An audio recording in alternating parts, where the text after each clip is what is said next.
माता को अश्वमेध के अश्व और युद्ध के बारे में कुछ मत कहिएगा। कुश,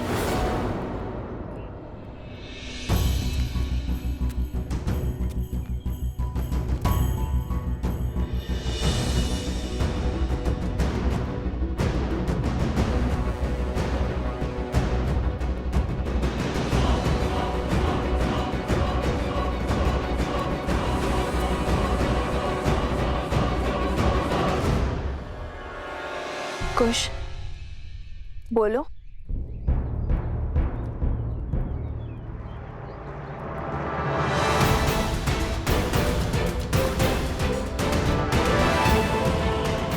कुश, बोलो क्या हुआ? वो वन देवी,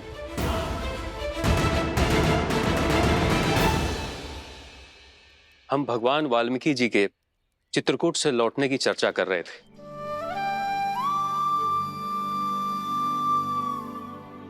अच्छा, गुरुवर से मिलने की अभिलाषा तो मेरी भी थी, किंतु आप लौट आए, ये भी संतोष का विषय है।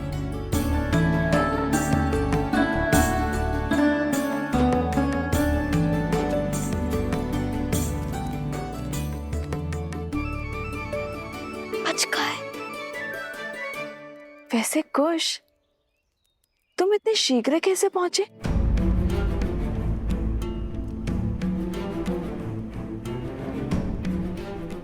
वो आपके प्रतापी पुत्र ने क्षण भर में ही वृक्ष हटा दिया था और पेड़ को भी शांत कर दिया था। अब सब ठीक है ना सोम? हाँ हाँ बिल्कुल है ना गुरु? हाँ, कुश ने यूं हल कर दिया हर संकट को। अच्छा, तो हम यूं ही इतने लंबे मार्ग से आए। मार्ग लंबा हो या छोटा, थकाता तो है ही माता। चलिए ना, बहुत भूख लगी है, चलिए ना, कुछ खिलाइए ना। हाँ, भूख तो मुझे भी लगी है, चलिए ना। चलो।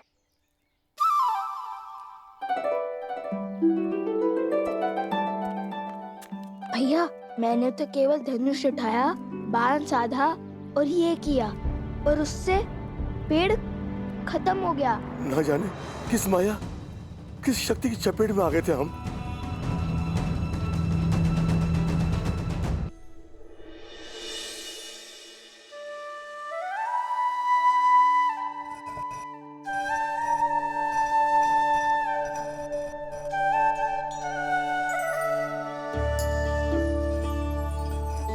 आश्रम वासियों से वचन तो ले लिया कि गुरुवर के आने तक कोई भी माता को सत्य नहीं बताएगा, किंतु अभी भी समस्या है।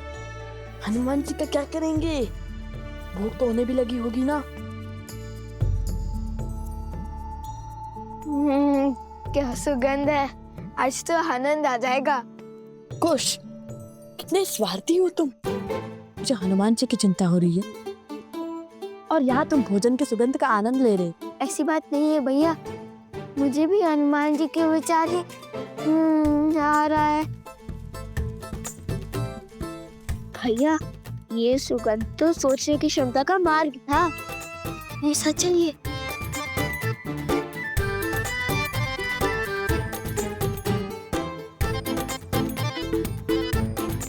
अरे कुश, रुको।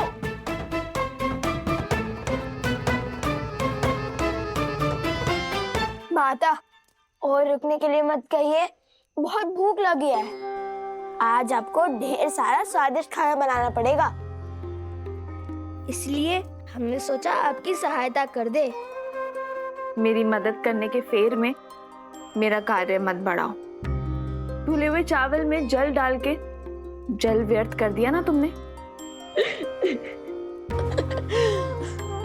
कोई बात नहीं माता, भ्राताश्री है ना, वो और जल्दी आएंगे, है ना? ऐसे एक बात बताओ, आज इतने अधिक पकवान की क्या आवश्यकता है तुम्हें? माता, तन की थकान और पेट की भूख बढ़ा देता है माता। और सोचा सोम को भी आपके हाथ का बना स्वादिष्ट भोजन खिला देंगे। उसने इतनी सहायता जो की है हमारी, तो बताओ क्या बनाऊं मैं?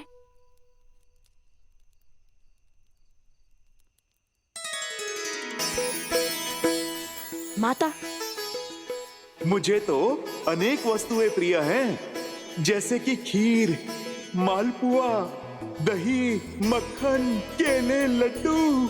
हाँ माता, जैसे खीर, मालपुआ मालपुआ। अत्यधिक परिश्रम तो किए तुम दोनों ने,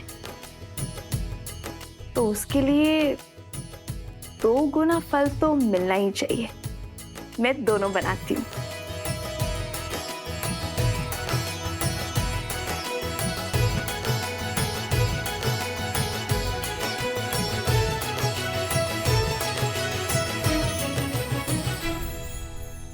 ये लीजिए माता, सामग्री।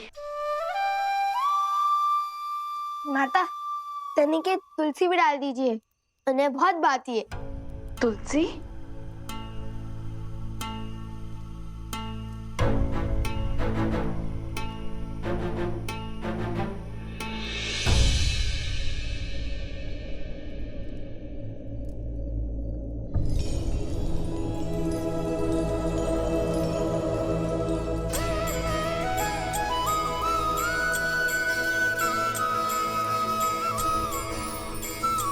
ठीक है, डाल दूंगी। अब तुम दोनों यहां से जाओ। मेरी सहायता करने से अधिक हुड़दंग मचा रहे हो। चलो जाओ।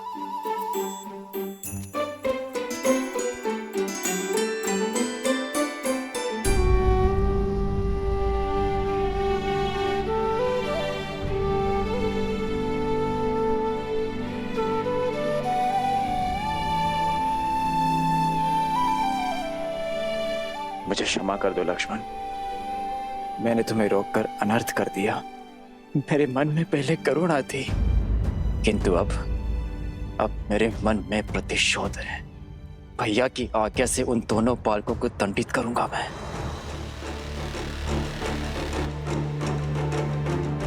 सूर्य की पहली किरण के साथ हम प्रस्थान करेंगे।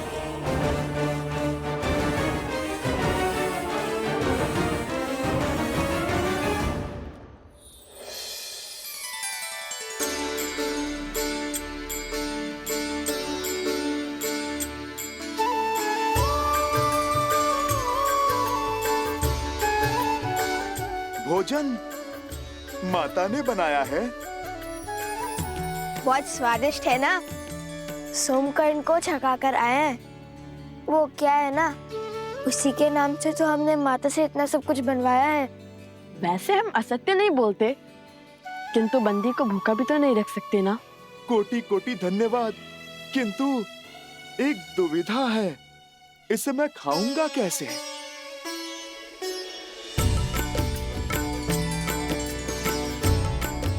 हम है ना, यदि आपको कोई संकोच ना हो तो हम दोनों आपको अपने हाथ से खिला दे। संकोच नहीं, मेरे जीवन का सबसे बड़ा संयोग है ये। स्वयं प्रभु श्री राम के क्या? क्या? परम भक्त स्वयं प्रभु श्री राम के परम भक्त मुझे अपने इन हाथों से खिलाएंगे। माता को कोई संदेह तो नहीं हुआ? भोजन के समय मन में उल्लास होना चाहिए, प्रश्न नहीं। और हम दोनों की चतुराई के समक्ष किसी को संदेह कैसे हो सकता है? आप निश्चिंत होकर खाइए। हमें समय पर आश्रम भी लौटना है, अन्यथा माता को सत्य में संदेह हो जाएगा।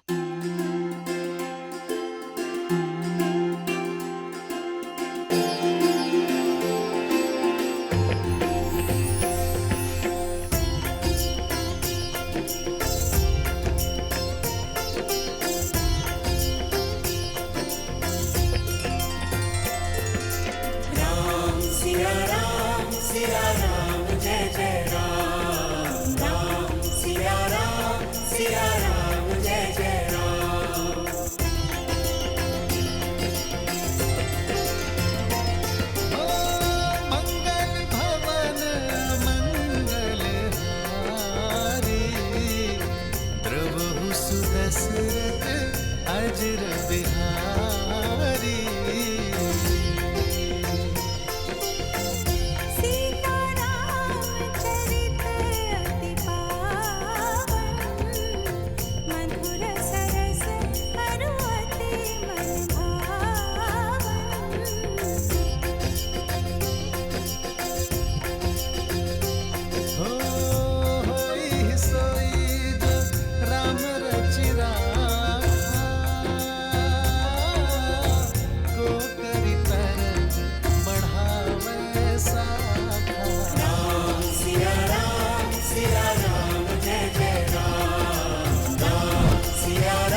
ओम सूर्याय नमः।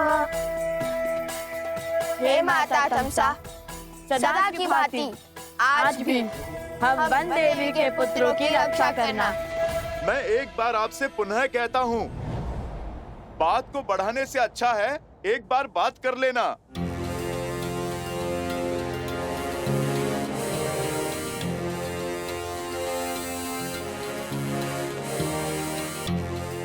बातचीत से हर समस्या का समाधान संभव है। लक्ष्मण भैया के घाव मेरे प्रभु को पीड़ा दे रहे होंगे। यदि वो यहाँ पधारे और आप दोनों के कारण उन्हें कुछ हुआ तो स्मरण रहे, आप ना भगवान का क्रोध झेल पाएंगे और ना ही इस भक्त का।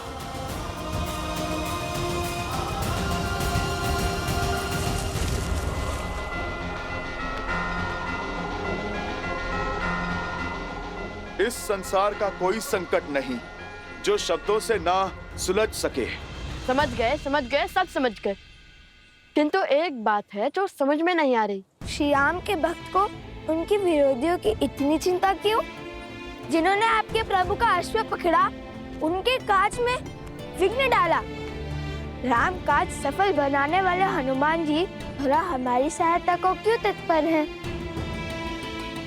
लवकुश मेरे ही पुत्र। आप राम काज पूर्ण करने में असफल रहे।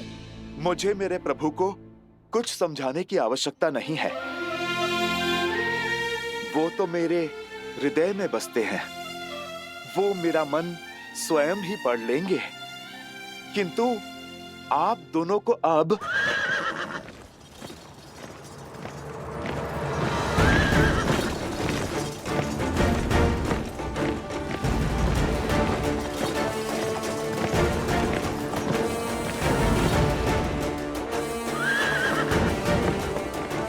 भरत भैया,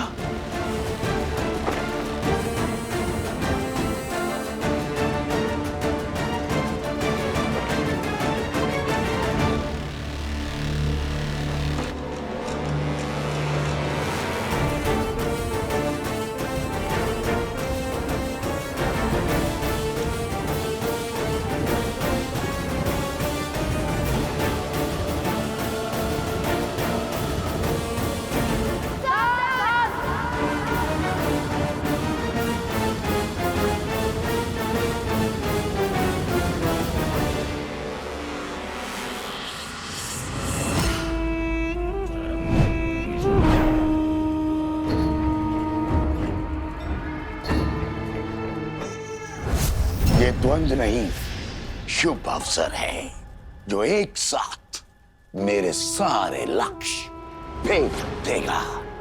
सारे लक्ष्य?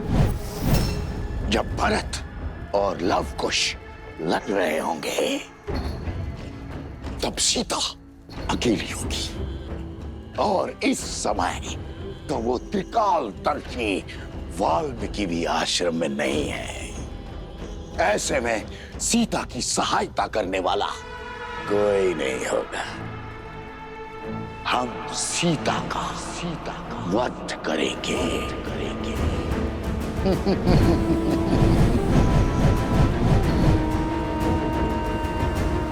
और जैसे सीता देह त्यागेगी, सब कुछ समाप्त हो जाएगा और लवकुश अपनी सुध खो बैठेंगे। और तब उस क्षण का लाभ उठाकर हम अश्व को भी मार गिराएंगे। और जैसे ही राम को इस बात का बोध होगा, वो लव और कुश को अपने हाथों से मृत्यु देगा। और जब सत्य ज्ञात होगा कि उसने स्वयं अपने पुत्रों का वध किया है, तो वो ग्लानि में स्वयं को समाप्त कर देगा। किंतु इस योजना का आरंभ सीता की मृत्यु से कैसे होगा? सीता को मारने का कार्य कौन करेगा?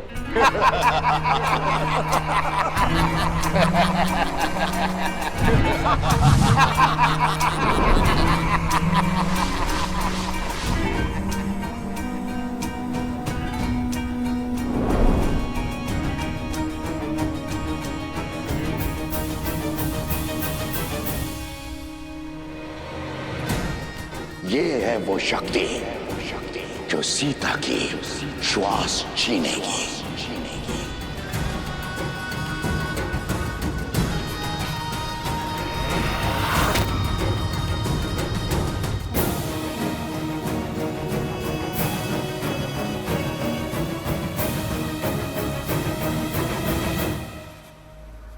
अब सुनो कि तुम्हें क्या करना है।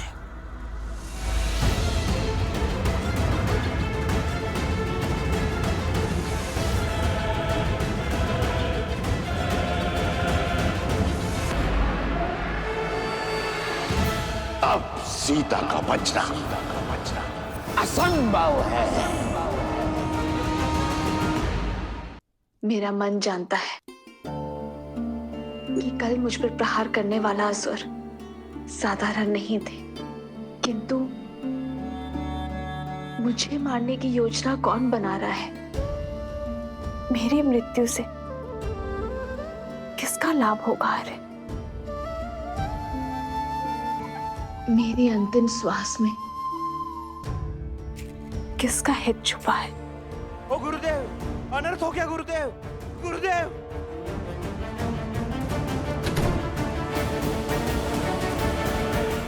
ओ गुरुदेव, अनर्थ हो गया गुरुदेव, अनर्थ हो गया।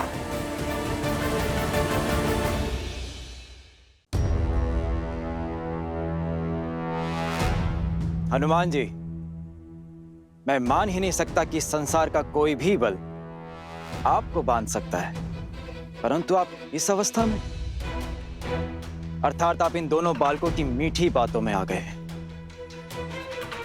इन्हें बालक समझकर इनके हट के आगे बंद जाने की भूल जो आपने की है, वो मैं नहीं करूंगा। लक्ष्मण, शत्रुघ्न और हमारी सेना की जो इन्होंने दुर्दशा की है, उसके लिए मैं इन्हें दंड अवश्य दूंगा। और दंड यदि श्वास हरण का हो तो भी उसकी आज्ञा मुझे महाराज श्री राम ने दी है,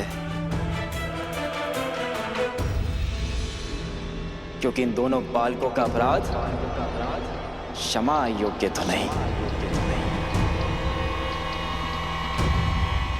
बालकों, धर्म की मर्यादा रखना रघुकुल का दायित्व रहा, इसलिए मैं तुम्हें एक अवसर देता हूं कि चुपचाप अश्व मुझे लौटा दो, या फिर अपनी मृत्यु के लिए सच हो जाओ तुम दोनों।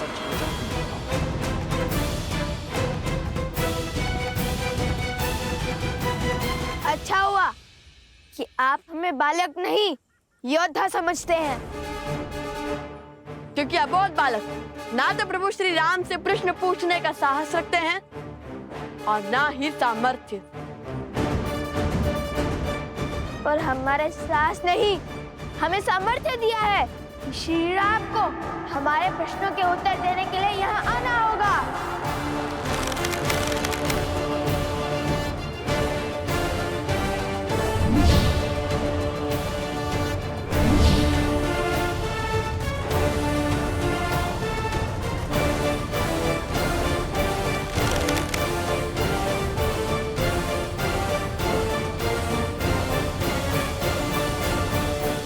अनर्थ हो गया गुरुवर, अनर्थ हो गया।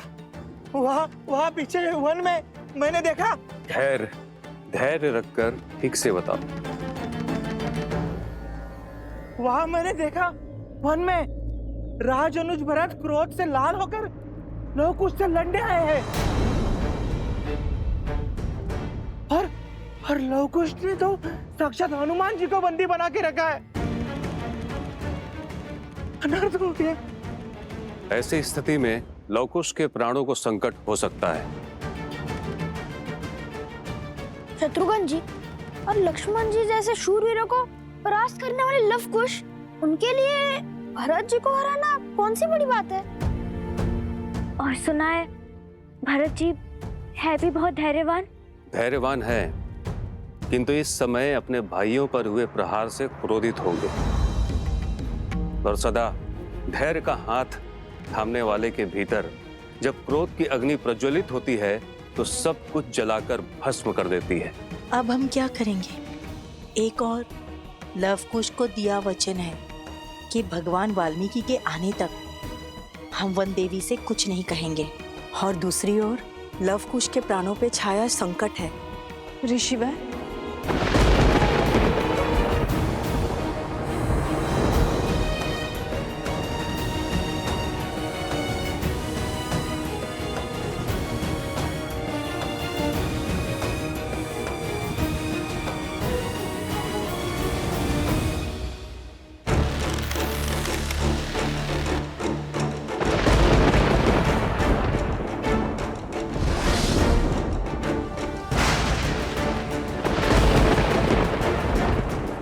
भैया भरत, आप रुक जाइए।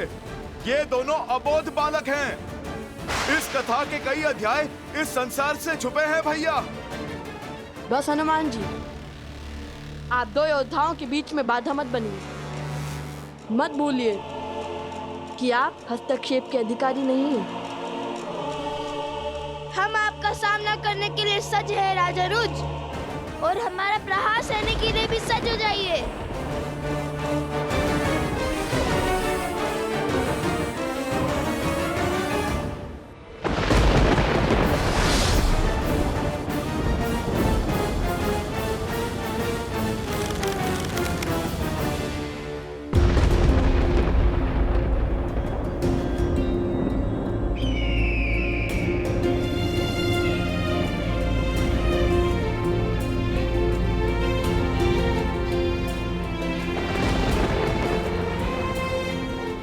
पक्षी उन मेघों से दूर भाग रहे हैं महाराज। यह शुभ शगुन नहीं है। शगुन अपशगुन केवल मन के विकार है आर्य सुमंत। इनमें नियति को बदलने का सामर्थ्य नहीं है।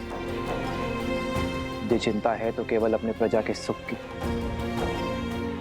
अपने राज्य की और उसमें ला रही नियति के उपयोग की। धर्म का तेज हर अंधकार को मिटाने की शक्ति रखता है आर्य सुमंत, और वो शक्ति केवल धर्म का पालन करने से ही आती है।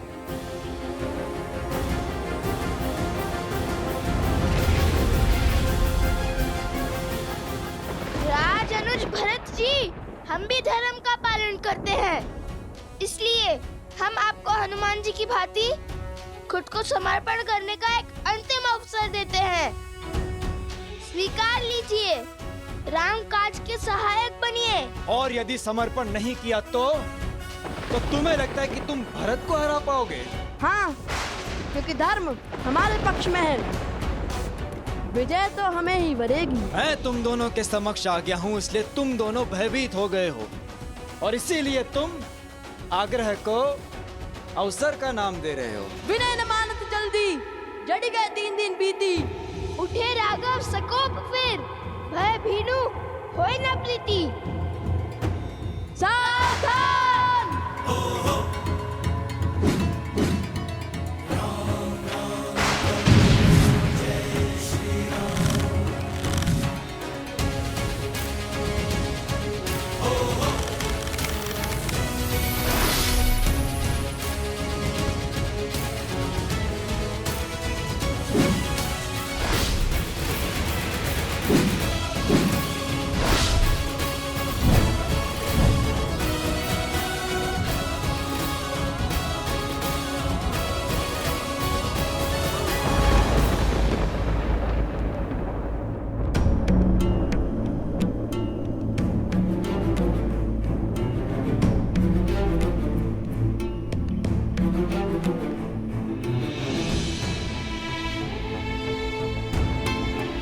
क्या हुआ?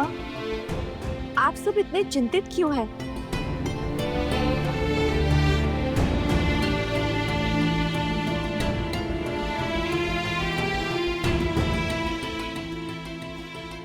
गुरुवर, कुछ तो है जो मुझसे छुपाया जा रहा है। बताइए ना, मेरा मन बैठा जा रहा है।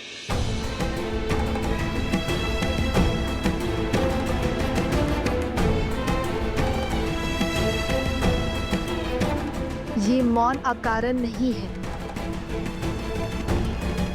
मुझे सत्य जानना है गुरुवर। देवी, वो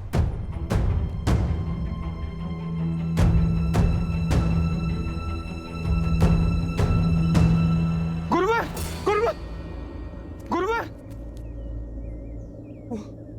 आश्रम के वहां अनाज के भंडार में अग्नि दहक गई।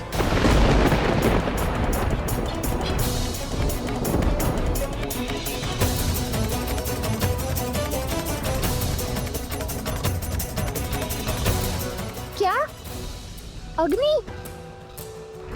वंदे, सुना आपने? हमें कुछ करना होगा। सब इसी क्षण जल पात्र लेकर अनाज भंडार की ओर चलिए। चलिए, शीघ्र कीजिए।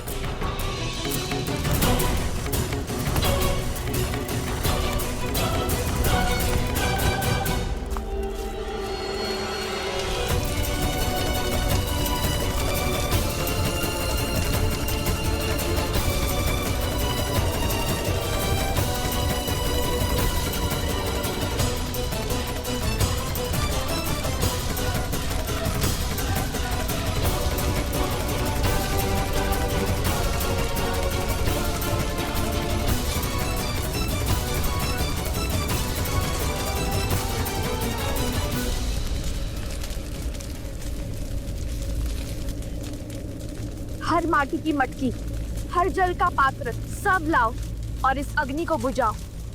शीघ्र करो।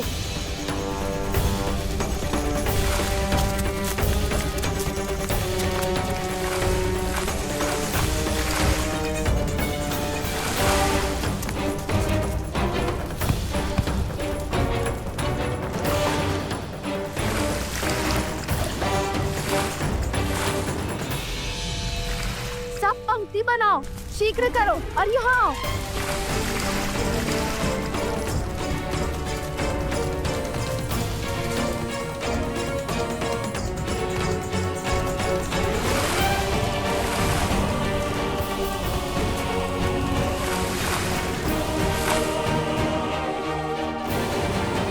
यहाँ स्थिति नियंत्रण में है, आप सभी वहाँ जाइए, वहाँ सहायता कीजिए।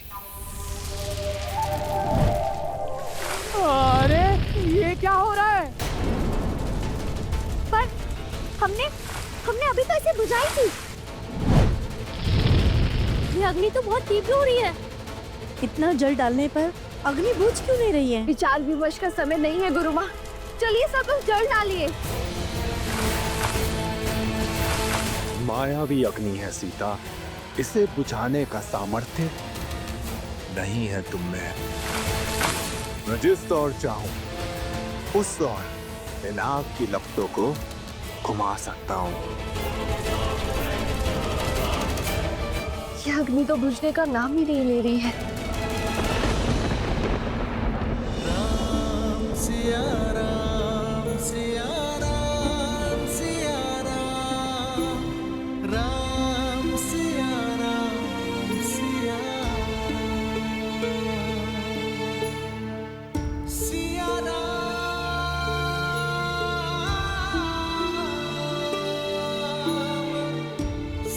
तुम्हारे बांधे इस धागे की स्मृति में अब उन बालकों के भी चिन्ह पड़ गए हैं सीते। किंतु विडंबना तो देखो, राम के सबसे बड़े भक्त आज उनके सबसे बड़े शत्रु बन गए हैं और हमें ज्ञात ही नहीं कि वो ऐसा क्यों कर रहे हैं।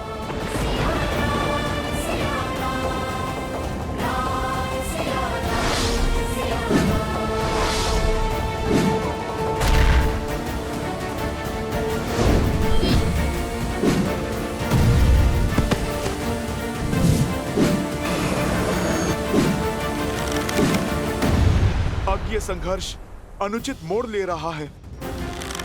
रक्त रक्त का प्यासा हो उठा है। प्रभु, कैसे, मैं कैसे रोकूं इस अनर्थ को? लव और कुश अयोध्यापति श्री राम के पुत्र हैं, किंतु संसार को ये सत्य बताने का समय अभी नहीं आया।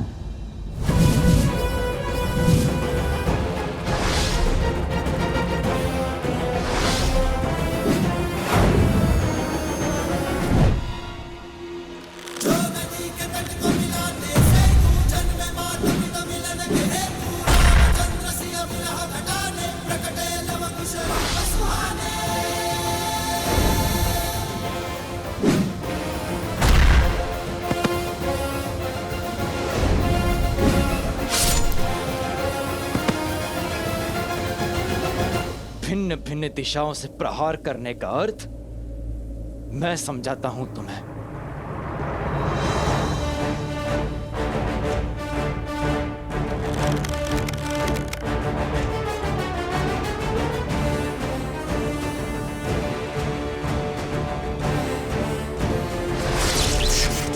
गंधर्व अस्त्र,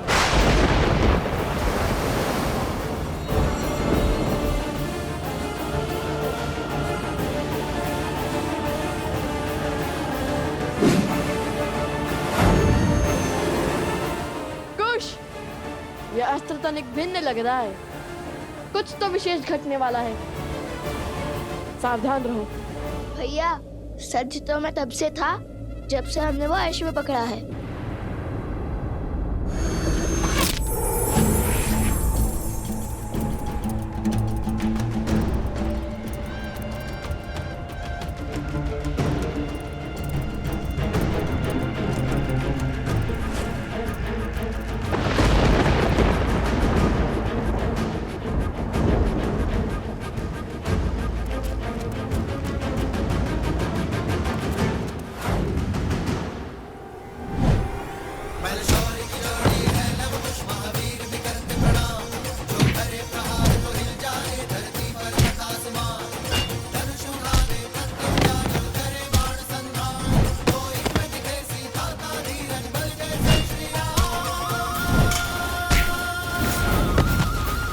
असंभव।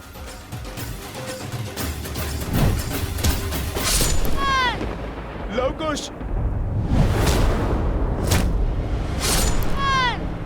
संभल कर।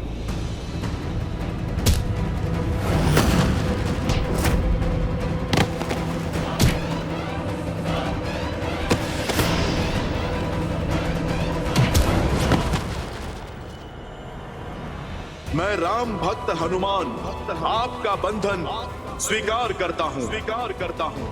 एक ओर वचन का बंधन और दूसरी ओर कर्तव्य की पुकार।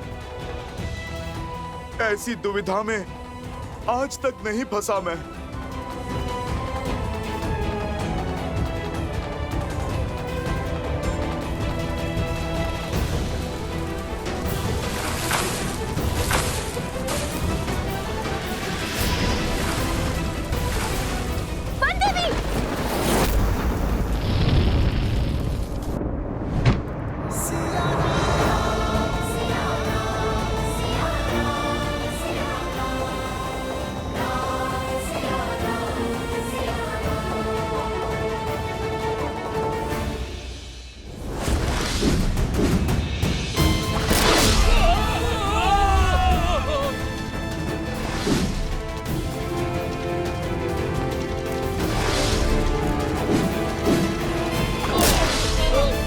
लवकुश को भला कौन हरा सकता है भैया?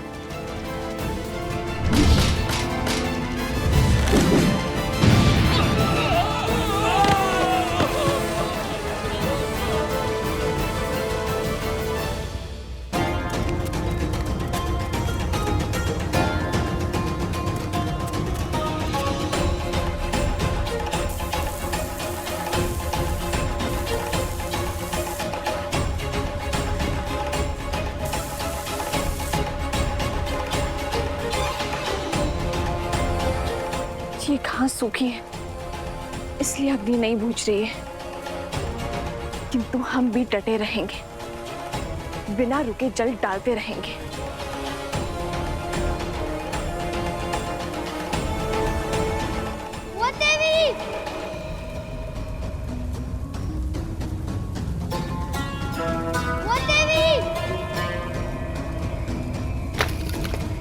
जटुकर्ण,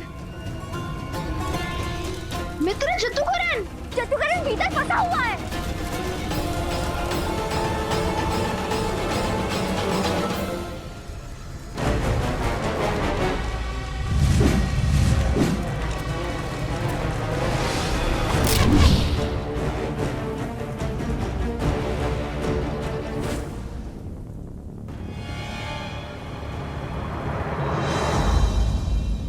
क्यों आप अपने प्राण संकट में डालते हैं? मैं आपसे अभी भी कह रहा हूं, कर दीजिए आत्मसमर्पण।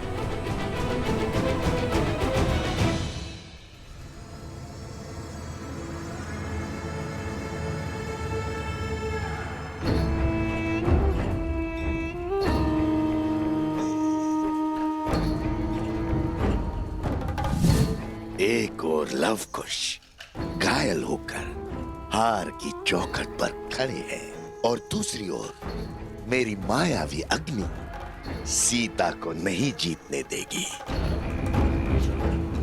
धर्मात्मा व्यक्ति का धर्म भी उसकी दुर्बलता बन जाता है। सीता को तो अवसर चाहिए, धर्म निभाने का, कर्तव्य पालन का। उसकी ममता आज उसे इस अग्नि में धकेल देगी और फिर होंगे लव कुश और सीता एक साथ। स्वाहा, मां और पुत्रों की चिता एक साथ सजेगी और उसकी अग्नि में भस्म होगा राम राज्य और स्वाहा होगी राम की सोच। कदापि नहीं हनुमान जी। अब भले ही युद्ध में प्राण अर्पण होंगे, किंतु समर्पण नहीं होगा।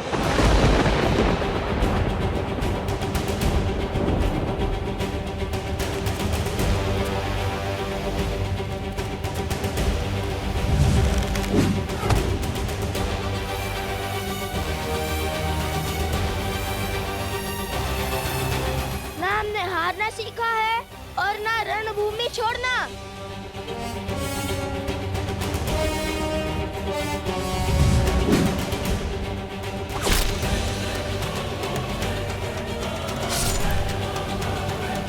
लवकुश, हठ में कई बार अनर्थ हो जाता है, आप मान जाइए, अन्यथा आप दोनों भरत भैया की क्रोध अग्नि में जलकर भस्म हो जाओगे।